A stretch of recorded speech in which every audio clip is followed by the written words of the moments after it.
Hey guys, welcome to this week's video. So today's video is gonna be kind of fun. I am gonna be talking about traveling and stuff and a lot about my trip that I took last summer again. So I love talking about it, like sue me. I'm wearing my Paris Olympics shirt today. Yeah, I'll be talking about all about like EF Ultimate Break, the trip I went on, but mostly focusing on like travel tips within the trip. A lot of these tips can apply to just, you know, any trip or any solo travel trip or just like any trip that you take. But then also a lot of them are catered towards EF Ultimate Break trips in specific. If you are interested in booking a trip with EF Ultimate Break, be sure to use my link that I will have linked in the description down below and my code UAEden100 for $100 off your first trip with them, because that will save you a lot of money. That will basically almost get you like an excursion for free. So I say do it. I say do it. I love EF Ultimate Break. I've made numerous videos on them before, so go check those out. I have EF Ultimate Break video and then a video on the specific trip that I took, which was London, Paris, Rome plus, so like their upgraded version of a trip. So if you want like the specifics of that specific trip, go check out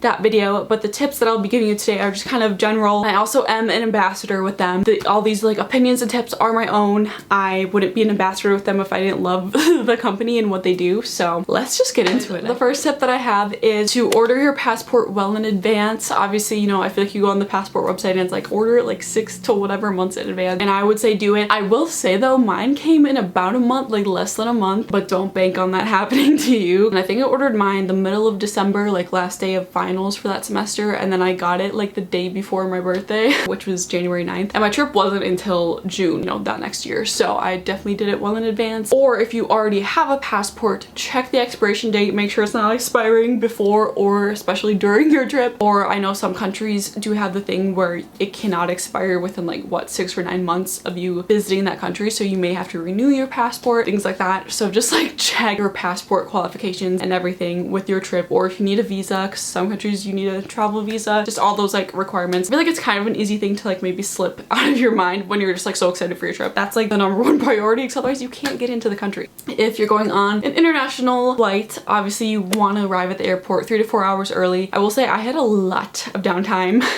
at the airport. I flew out of Chicago O'Hare to London Heathrow. I got there, my flight was scheduled to leave at like 8. We didn't end up leaving. It got delayed to like 10:30. So there was like an hour, and we didn't board until later either. So it was like an hour and a half of just like sitting on the plane. But before that, I think I was like in the airport for like 3 hours with just like nothing to do. I brought stuff with me to do, like read and all that stuff, but I was like so excited and nervous I like didn't want to do any of that stuff, so I was just sitting there all antsy. I would still recommend getting there early. I did like the comfort in knowing that I was there sitting at my gate for like literal hours before boarding, and I could see all the updates on the app and the board and everything. Take that what you will. That's obviously basic airport etiquette, but you just never know how long TSA or all the security and everything is gonna take. So next tip is EF Ultimate Break specific. Don't rush getting off the plane. Like if you're worried, they will give you, for most trips they're gonna have I mean, I think most if not all trips have, you know, transportation to and from the airport. So, you know, you get off the plane and then you're looking for a driver who has your name, who's gonna take you to the hotel. Most likely with, if you're a solo traveler, you know, with a few other people arriving to the airport at the same time, whether they're from your flight or from other flights. I was kind of rushing getting off the plane because I was like, oh my gosh, like the driver's like here, they're gonna, you know, leave without me, whatever. They won't leave without you. Or if they are waiting for a while and they do end up having to leave without you, there's gonna be another driver like coming back. Like don't worry, EF Ultimate Break has it all figured out, all planned. I was searching for my driver, could not find them. None of the drivers were holding a sign with my name on it or a sign that said EF Ultimate Break. I was like, what's going on? I was freaking out.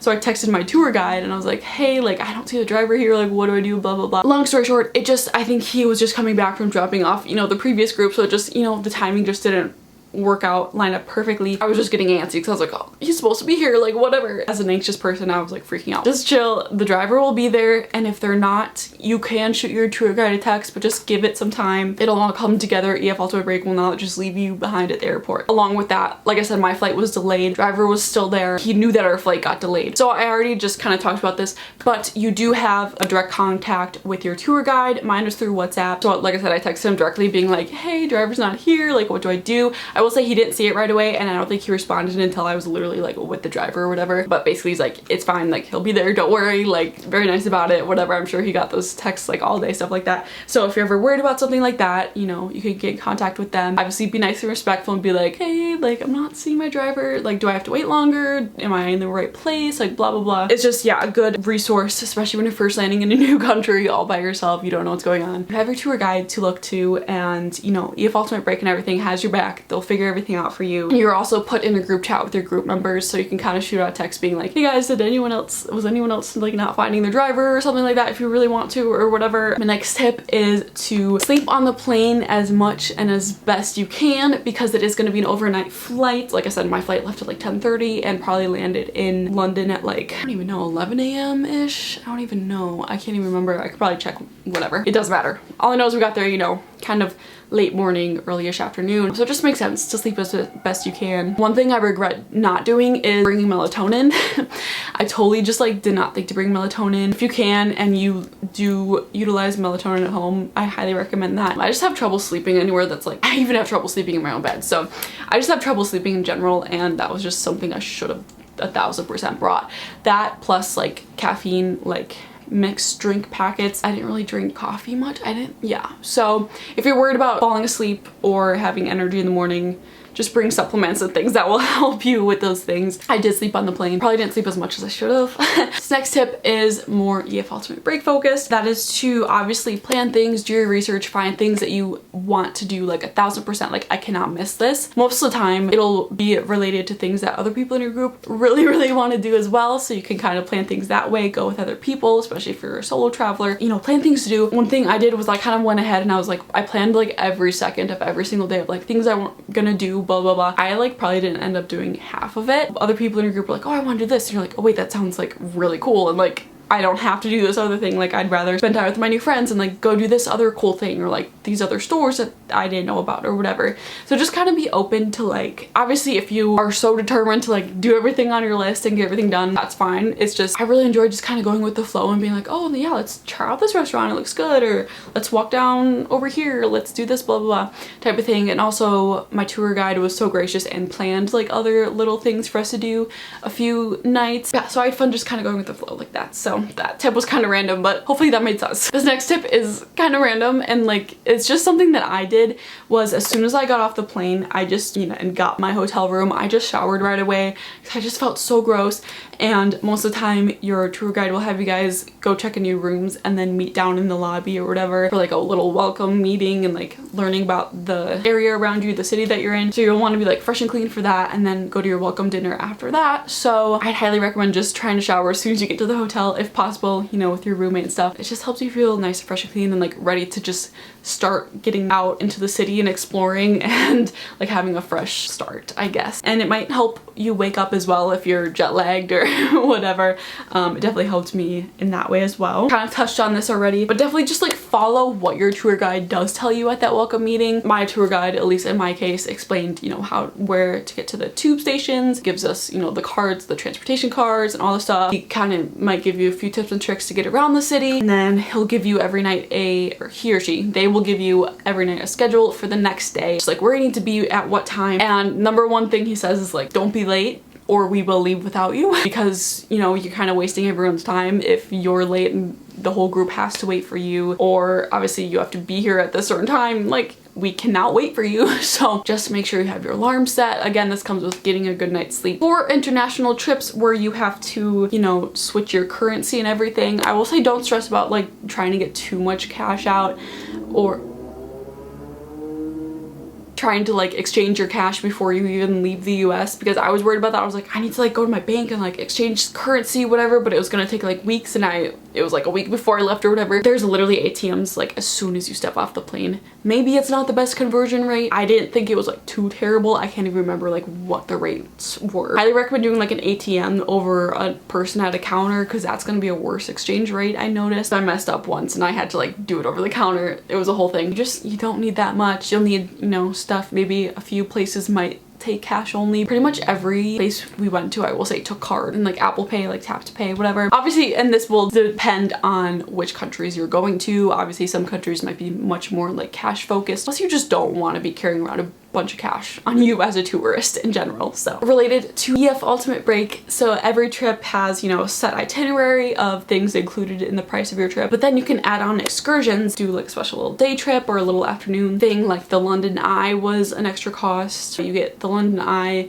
and then like a river tea cruise, so that was so fun, so worth it. I would highly recommend doing the excursions if any of them interest you. They're so fun. A lot of people normally in your group end up doing them as well, and it'll probably be cheaper than if you were to try and go and do those things on your own. And it's just nice to have that all paid for and planned for you as well, instead of you having trying to like book these things yourself. Going back to just general travel tips, I highly recommend getting an eSIM for your phone so you can make calls and texts on this thing. I think I messed up setting up my eSIM. I'm just gonna say that. I went through AirAllo and I think I just like messed something up. I don't know. If you get an eSIM and you install it properly, you will be able to use your phone anywhere you go for like the set amount of days. You just like pay for that and everything. So another thing is good walking shoes. Wearing good walking shoes, you're doing 20-30,000 steps a day. Highly recommend. I went with Converse, probably not the most comfortable. They were comfortable for the time, and I feel like Converse, the platform Converse though, not just normal Converse, platform Converse are very comfortable.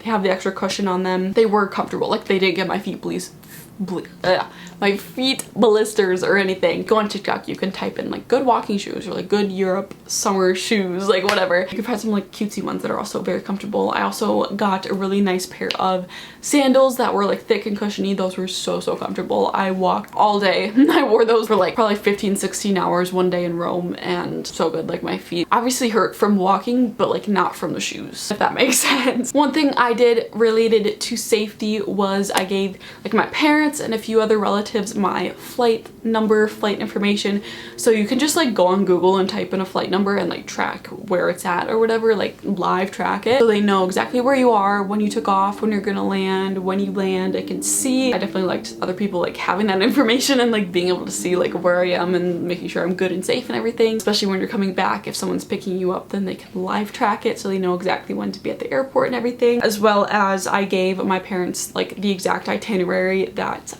everything I was planning to do, everything that was included in the trip, and just where I'd be exactly at what time. If anything does, God forbid, anything does happen, like they know where you're supposed to be at what time. So that was good, just an extra level of safety that I definitely enjoy, definitely recommend. Kind of mentioned this earlier, but it's gonna be very tiring. You're, like I said, bunch of steps every day. You're just walking everywhere, taking public transportation, just a ton of walking, a ton of just like doing stuff and getting out and seeing the sights, and you're gonna want to do those things. Like I was definitely tired, but I was like, I can't just sit in this hotel room all day. Like I need to get out and do things. So definitely take the rest when you need. I did do a lot of later night. I loved getting out and like seeing the town at night and like getting out and going out with, you know, people in my group. I do think it's worth it. You're just gonna be tired. Like that's simply how it is. Like I said, bring melatonin if you can't sleep. But also don't be afraid to take the rest if you do need it. I know our very last day of the trip in Rome, that morning we went to the Vatican, and the rest of the day I went to the hotel and I slept until the goodbye dinner. I was so exhausted. Don't regret it, but like I wish I would have kind of just pushed through and done like the last little bit of sightseeing. I also like enjoyed having that rest, so then for the goodbye dinner I could have my energy up and like saying goodbye to everyone and everything. So try and balance out rest with just like also pushing through sometimes. It's kind of hard to tell, but if you just really are really exhausted, like it's definitely not worth it to like push your body to its breaking point. Just take the rest if you need it. Is basically what I'm trying to say. My last little tip is probably very obvious. I also had a portable charger with me all day because you don't want your phone to die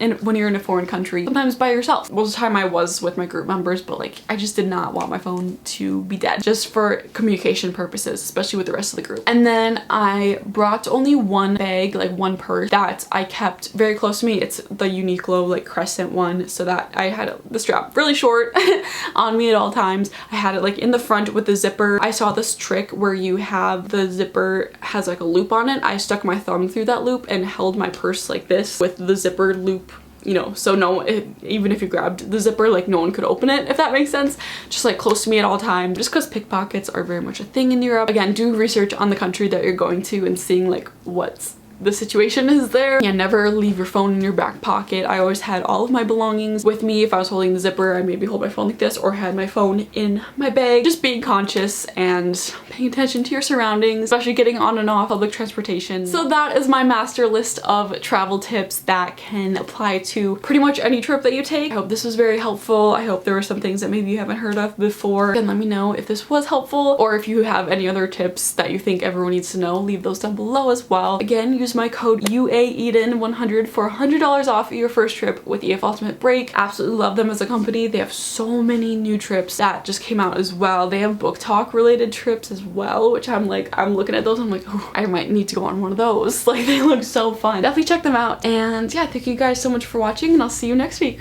Bye.